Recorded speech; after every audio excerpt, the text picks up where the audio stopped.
부활이 없다고 주장하는 사두개파 사람들이 예수께 와서 물었다. 선생님, 모세가 우리에게 써주기를 어떤 사람의 형이 자식이 없이 아내만 남겨두고 죽으면 그 동생이 그 형수를 받아들여서 그의 대를 이을 자식을 낳아주어야 한다 하였습니다. 형제가 일곱 있었습니다. 그런데 마지가 아내를 얻었는데 죽을 때 자식을 남기지 못하였습니다. 그리하여 둘째가 그 형수를 맞아들였는데 그도 또한 자식을 남기지 못하고 죽고 셋째도 그러하였습니다. 일곱이 모두 자식을 두지 못하였습니다. 맨 마지막으로 그 여자도 죽었습니다. 그들이 살아날 부활할 때 그 여자는 그들 가운데 누구의 아내가 되겠습니까? 일곱이 모두 그 여자를 아내로 받아들였으니 말입니다. 예수께서 그들에게 말씀하셨다. 너희는 성경도 모르고 하나님의 능력도 모르니까 잘못 생각하는 것이 아니냐. 사람이 죽은 사람들 다시 가운데서 살아날 때에는 장가도 가지 않고 시집도 가지 않고 하늘에 있는 천사들과 같다. 죽은 사람들이 살아나는 일에 관해서는 모세의 책이 떨기나무 이야기가 나오는 대목에서 하나님께서 모세에게 어떻게 말씀하셨는지는 너희는 읽어보지 못하였느냐? 하나님께서는 모세에게 말씀하시기를 나는 아브라함의 하나님이요 이삭의 하나님이요 야곱의 하나님이다 하시지 않으셨느냐? 하나님은 죽은 사람들의 하나님이 아니라 살아있는 사람들의 하나님이시다. 너희는 생각을 크게 잘못하고 있다. 아멘. 네, 감사합니다. 부활을 오해함에 대하여서 제가 준비한 말씀 함께 나누도록 하겠습니다. 부활이 없다고 주장하는 사람들이 예수님을 찾아왔죠. 부활이 없다고 주장하는 사람들. 그들이 찾아와서 예수님에게 질문했습니다. 모세가 우리에게 써준 글에는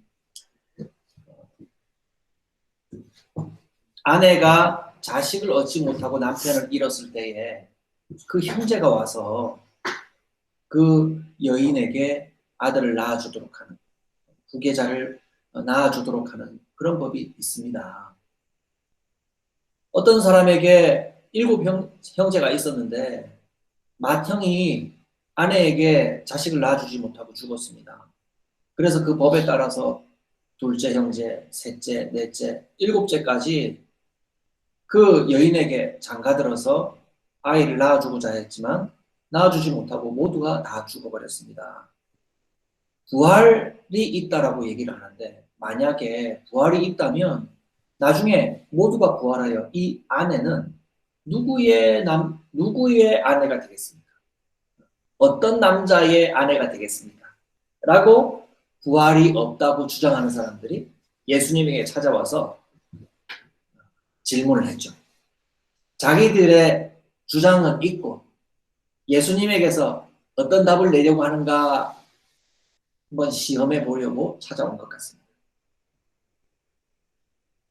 모세의 법에 따르면 부활이 있다라고 얘기하는 것이 우스운 주장이 된다라고 하는 거죠. 모세는 모두가 공통적으로 함께 존경하는 선지자요, 또 이스라엘에서 존경하는 인물입니다. 모세의 법을 공통적으로 따르고 있는 우리 생각에 부활은 정말 우스운 것 아닙니까? 이렇게 얘기했어요. 그러자 예수님이 답을 하셨죠.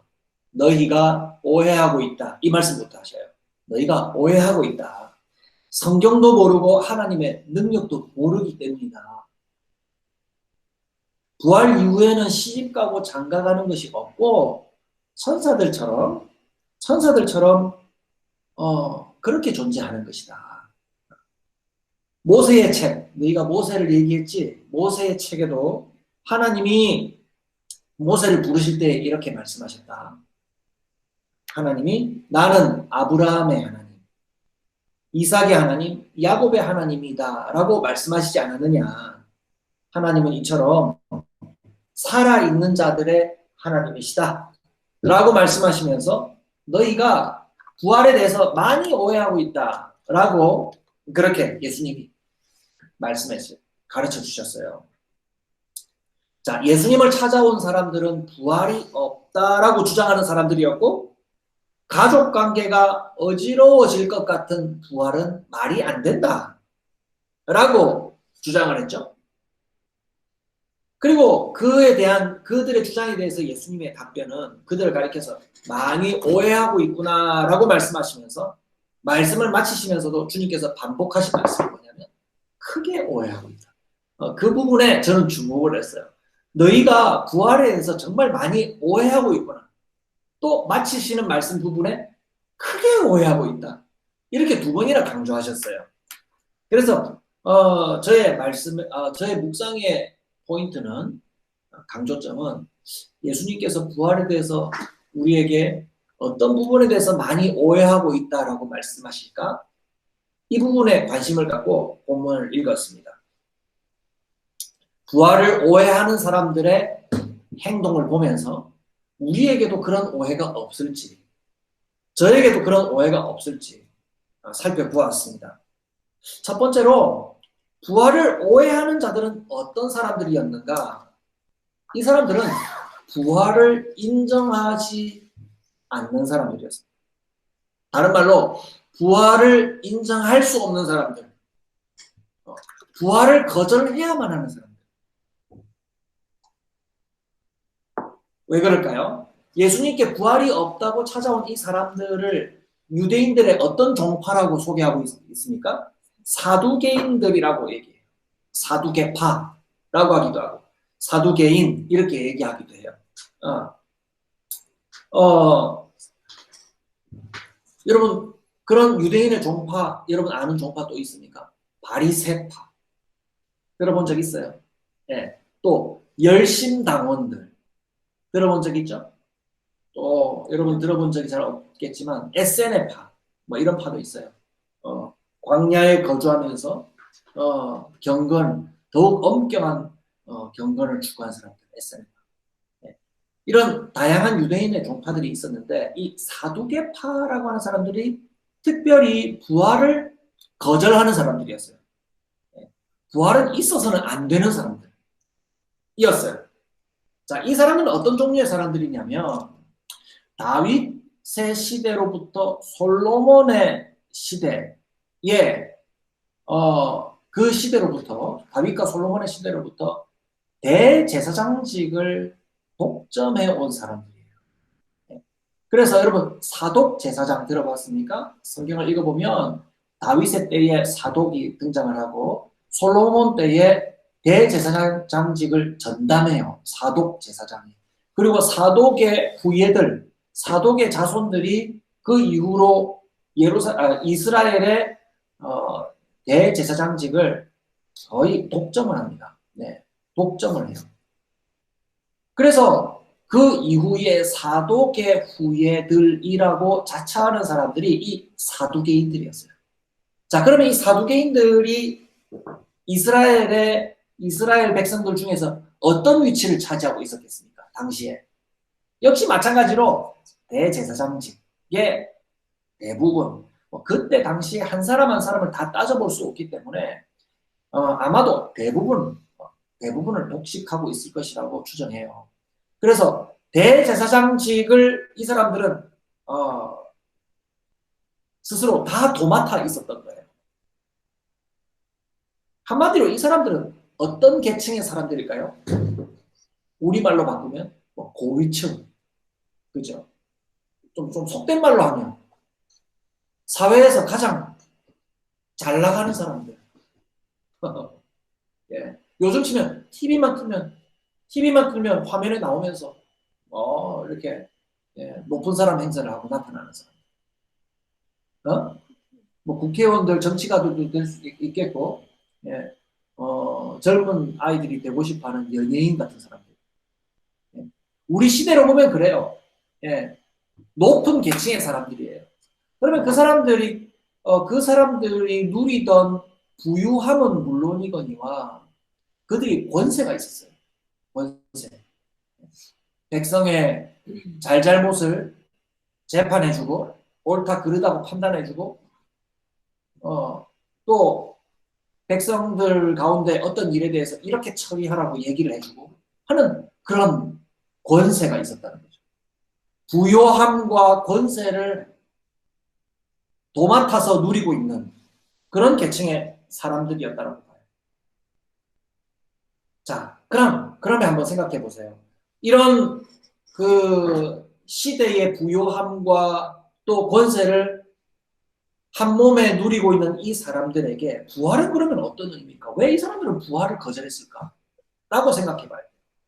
당시의 부활은 어떤 의미였냐면 선지서, 오늘 제가 성경 예배를 드리면서 시작하면서 읽었던 다니엘서 12장의 말씀, 또 에스겔서 37장 마른 뼈가 살아나는 환상, 여러분 아시죠? 에스겔서 37장 한번 기회가 되면 읽어보십시오. 또 제가 요즘 읽고 있는 이사야서 26장, 이런 말씀들을 읽어보면 이스라엘이 승리하게 될 그날에 일어나게 될 징조들을 설명할 때 어떤 일들이 일어나냐면 죽은 자들이 살아나는 것, 땅의 티끌과 같이 되었던 자들이 생명을 얻고 다시 부활하게 되는 것을 이스라엘이 승리하게 되고 메시아가 찾아오시게 되는 그날이 시작됨을 나타내는 징조, 하나의 시작점으로 말하고 있다는 거예요. 자, 그러면은 사회에서 부요함과 권세를 독식하고 있었던 이 사두개인들이 죽은 자가 살아나는 부활이 있다, 부활이 나타난다 라는 얘기를 들으면 그 사람들에게는 좋은 뉴스겠습니까? 안 좋은 뉴스겠습니까? 안 좋은 뉴스가 될 거예요. 왜 안 좋은 뉴스가 될까요? 새로운 다스리는 자가 오시기 때문입니다. 그때는 힘의 질서가 새롭게, 어려운 말로 하면 재편되는 거예요. 재편되는 거예요. 높이 있는 자들은 다 내려와서 다시 새롭게 오시는 그 권세자에게 복종해야 되고 그분의 뜻을 따라가야 하기 때문에 지금 권세 잡은 자는 부활의 소식이 기쁘지 않은 거예요. 않을 거예요. 그죠? 예. 재산을 가진 자들은 다 내어놓아서 다시 고르게 분배해야 되니까 불편한 거예요.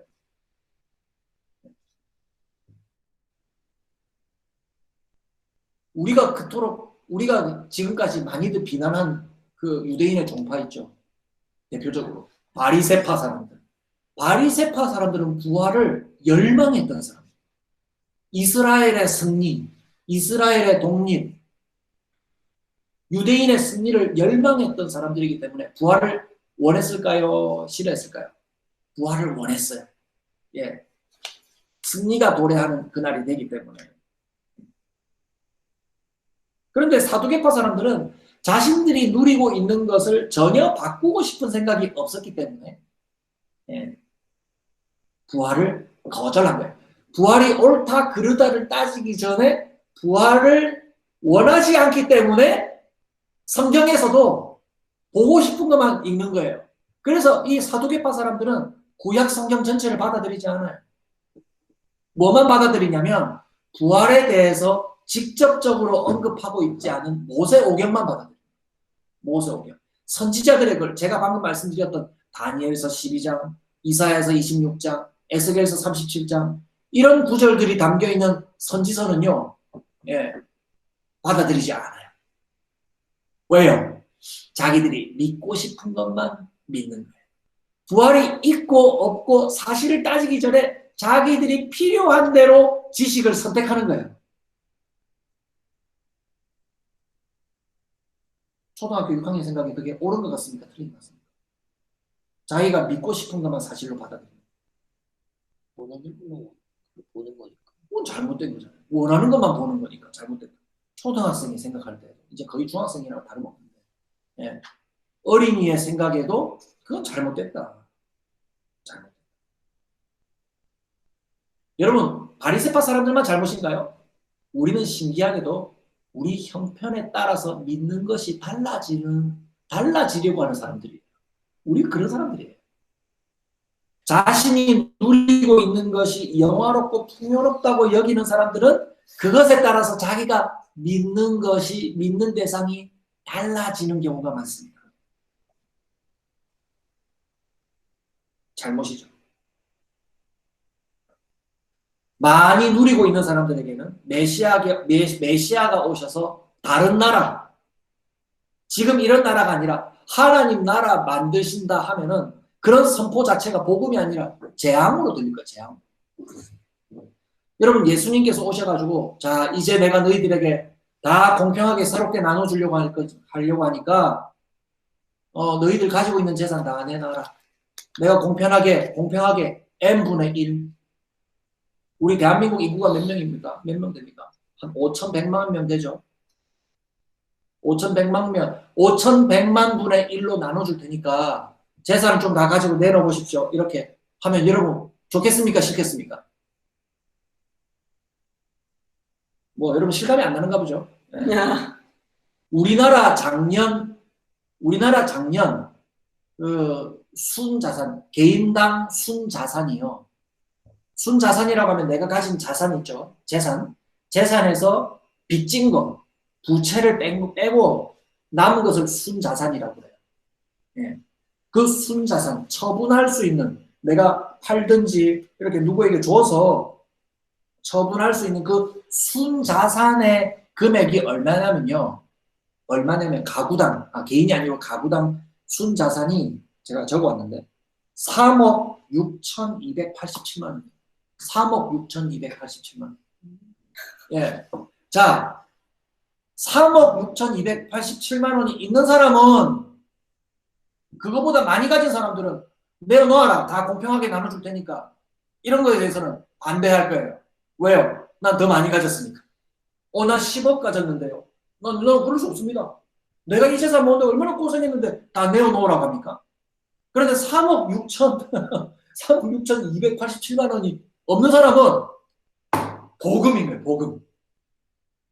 아니, 공짜 심리가 아니라 이제 하나님 나라가 도래해가지고 새로운 나라를 재편하니까 재산을 다 내어놓아서 자 가정별로 3억 6천만 원씩 나눠서 주려고 하니까 내놔라 하면은 그것은 기쁜 소식이 되겠죠.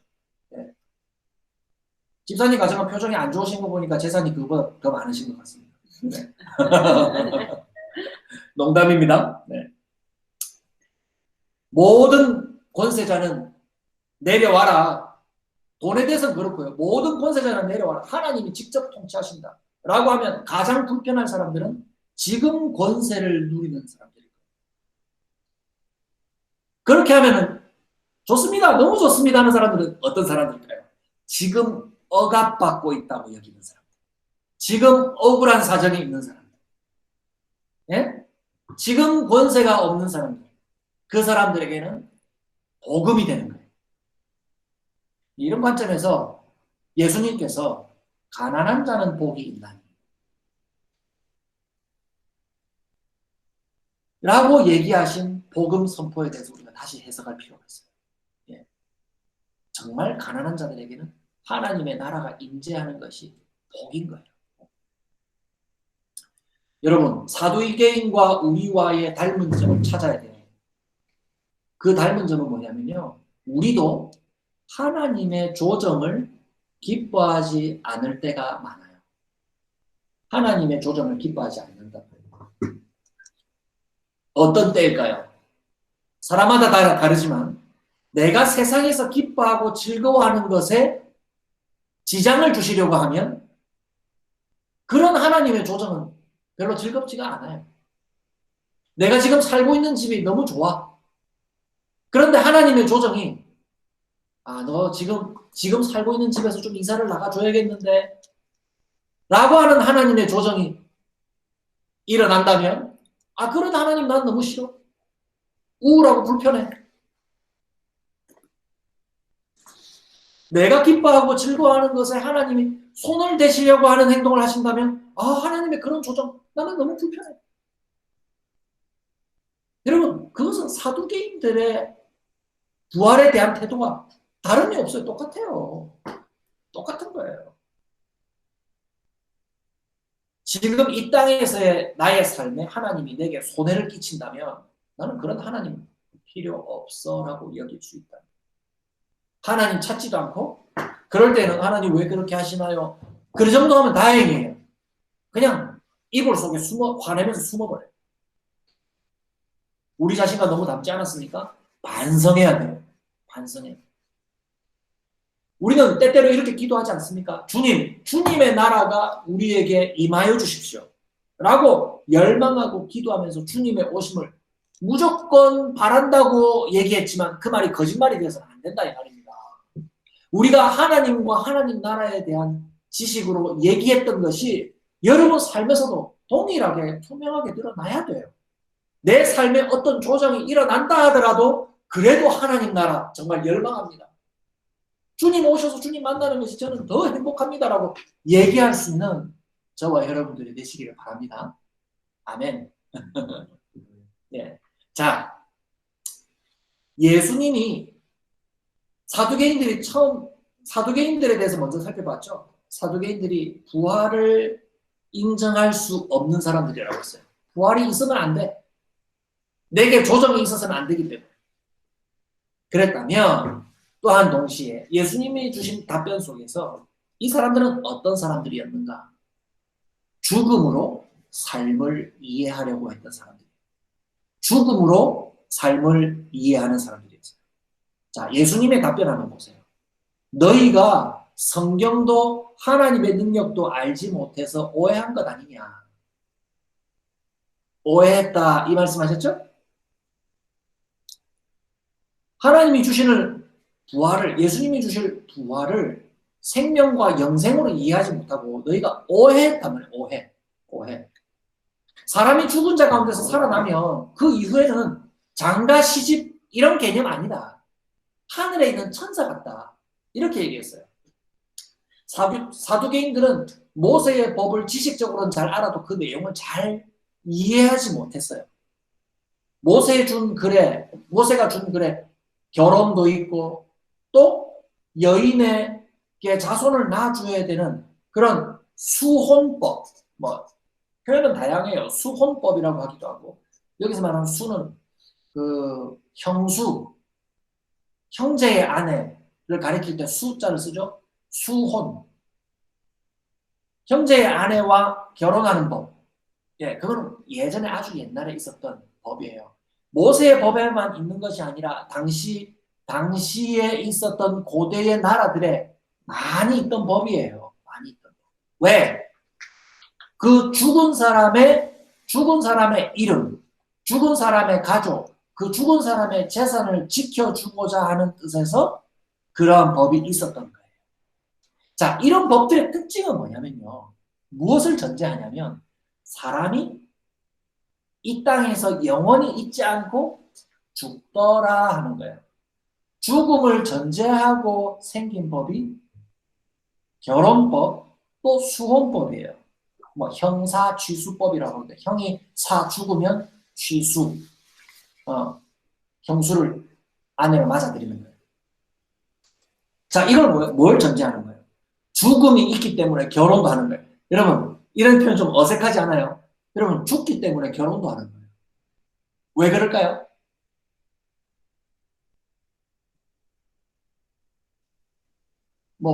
결혼의 의미를 그렇게 너무 좁게만 생각할 수는 없지만 여러분, 부부가 결혼을 하면 어떤 일이 생겨요? 자식을 낳잖아요. 자식을 낳으면 그 아버지의 이름을 이어가죠. 배를 이어가죠. 제가 권이니까 제 아내가 김이니까 요즘은 아버지 이름 권도 되고 김도 돼요. 그 좀 더 적극적인 사람들은 족보를 갖다가 성을 섞어서 쓰는데 다 좋아요. 어쨌든 그 부모의 이름을 이어갈 자녀가 태어나잖아요. 그 이유는 뭡니까? 제가 죽어도 우리 권용찬을 보면 그 아버지를 기억하기 때문에. 그렇죠? 그 아버지의 이름, 그 아버지의 재산, 그 아버지의 명예, 영광을 이어가는 자손들이 태어나는 거예요. 그런 의미에서 결혼하는 거예요. 결혼제도는 기본적으로 죽음을 전제하고 이 땅에서 유한한 우리의 목숨을 전제로 하고 있는 제도가 결혼이며 또 죽은 이후에 그 사람의 삶을 죽은 자의 이름을 이어갈 수 있도록 도와주는 것, 그것이 그 죽은 남자의 아내를 맞아들이는 법, 그 가문에서 맞아들이는 법인 거예요. 자, 그러니까 죽음이라는 것을 전제하고 주신 제도를 가지고 부활이 있다, 없다, 부활은 잘못된 것이다 라고 평가하는 것이 맞다, 틀리다. 그런 질문 자체가 틀렸다라고 주님은 얘기하십니다. 부활 이후의 영생에는 그런 의미가 없어 라고 예수님이 설명하시는 거예요.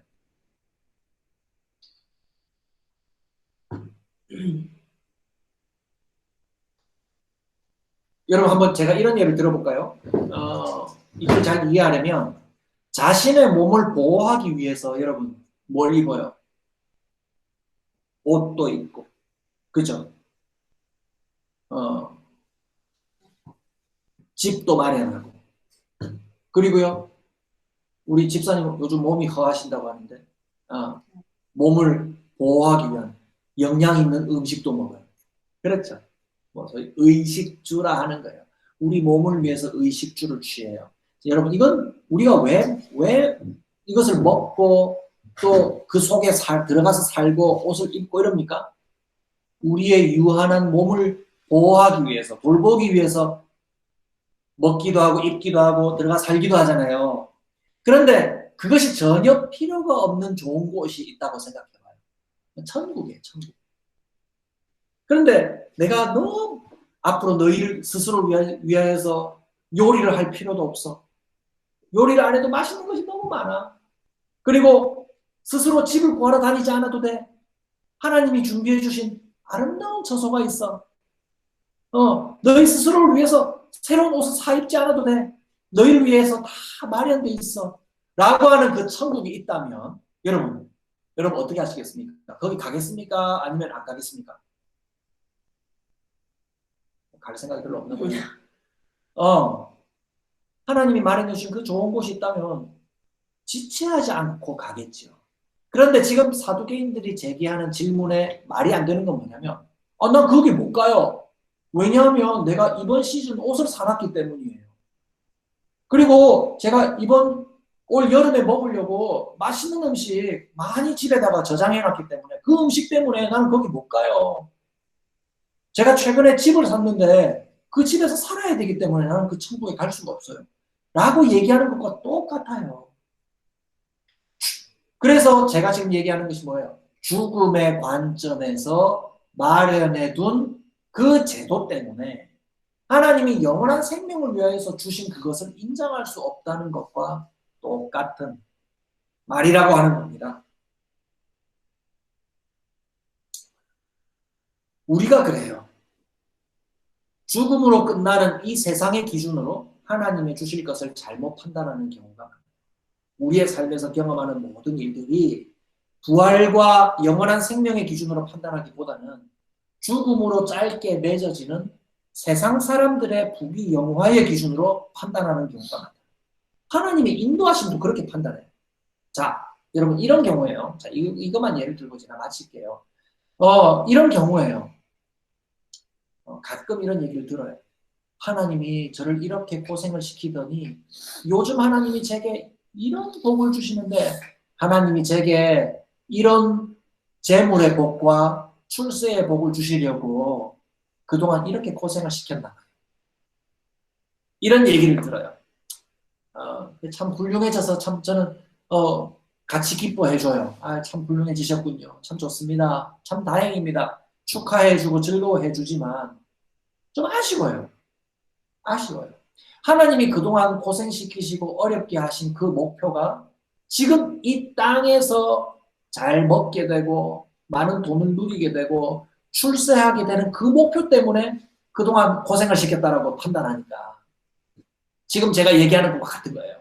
짧게 죽음으로 짧게 끝나게 되는 이 세상의 관점에서 우리의 삶을 평가하는 거예요. 그렇게밖에 평가하지 못하는 거예요.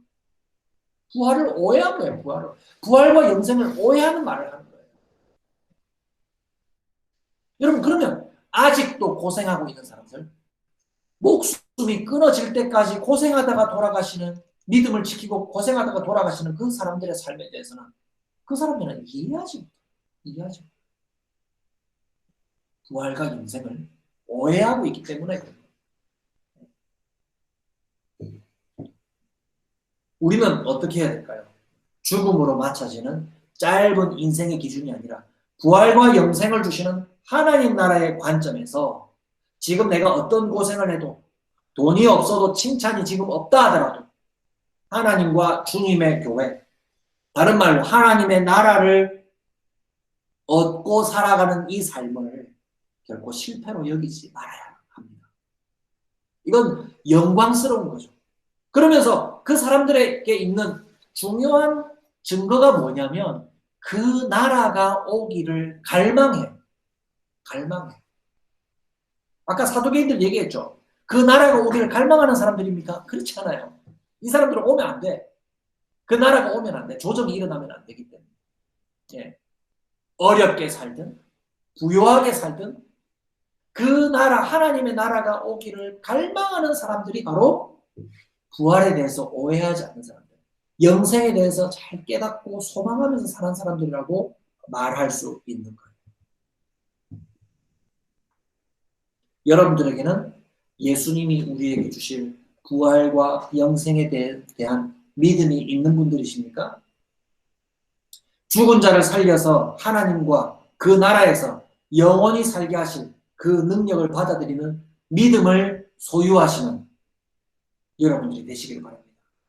예수님이 이렇게 우리를 위해서 지적하시는지 몰라요. 믿음이 부족하다면 너희가 성경도 하나님의 능력도 알지 못해서 부활을 오해하였구나. 너희가 아직도 많이 크게 오해하고 잘못 생각하고 살고 있구나 라고 말씀하실지도 모릅니다. 오해를 바로잡으시기 바랍니다. 하나님 나라를 간절히 바라는 사람들이 되시길 바랍니다. 세상 나라만 바라는 사람들은 혹시 아닌지 돌아보시기를 바랍니다. 그래서 이렇게 기도했으면 좋겠어요. 주님 오셔서 저를 지도해 주십시오. 저를 좀 조정해 주십시오. 저를 좀 바꾸어 주십시오. 제게 믿음을 주십시오. 라고 구하면서 제가 교회를 이루며 주님의 오심을 기다리며 그렇게 살아갈 수 있도록 주님 저를 인도하여 주십시오. 이렇게 기도하면서 여러분 이렇게 기도하는 사람들은 오늘 허투루 살겠습니까? 성실하게 살아요. 고난받아도 성실하게 살고요. 어떤 경우에도 힘써 삽니다. 주님의 오시를 주님이 우리에게 허락하신 그 나라를 갈망하면서 그렇게 오늘을 성실히 살아가시는 저와 여러분들이 되시기를 주님의 이름으로 축복합니다. 아멘. 이제 기도하겠습니다. 하나님, 오늘 말씀을 통해서 부활을 오해하는 자들을 살펴봤습니다. 우리가 짧은 인생으로, 짧은 죽음으로 끝나게 되는 짧은 인생의 관점에서 우리의 삶을 평가하고 또 바라고 살아가고 있지 않은지 돌아보았습니다. 하나님의 어떤 조정도 내게 들어오기를 불편하는 사람, 특별히 이 땅에서의 내 삶에 조금이라도 손해가 일어난다면 그러한 하나님을 불편해하고 그러한 하나님을 즐거워하지 않는 우리들이 이 사도계인들과 참 많이 닮았다는 것을 또한 보게 되었습니다. 주여, 우리의 삶 가운데도 이들과 같이 부활에 대해서 오해하고 있는 부분들이 있다면 우리의 상태를 주께서 바꾸어 주시고 조정해 주시고 더 큰 믿음을 우리에게 허락하여 주시옵소서. 그리하여 짧게 끝나버릴 이 세상의 관점이 아니라 우리에게 부활을 주시고 영생을 허락하여 주실 그 놀라운 하나님의 나라, 영원한 하나님의 나라를 바라보며 그 나라를 이루어가기를 즐거워하는 저희들의 삶이 되도록 저희를 인도하여 주시옵소서. 예수님의 이름으로 기도드리옵나이다. 아멘. 지금은 우리 구주 예수 그리스도의 은혜와 하나님 아버지의 놀라우신 사랑하심과 성령 하나님의 믿음 주시고 우리와 교제하여 주시는 역사가 짧은 세상의 관점에서 짧게 끝나버릴 세상의 관점에서 나의 삶을 평가하지 않고 부활과 영생의 눈을 갖고 하나님의 나라를 성실히 이루어가기를 다짐하며 그 나라를 갈망하며 살아가기를 다짐하는 우리 모든 성도들 머리 위에 지금부터 영원히 함께 계실지어다. 아멘.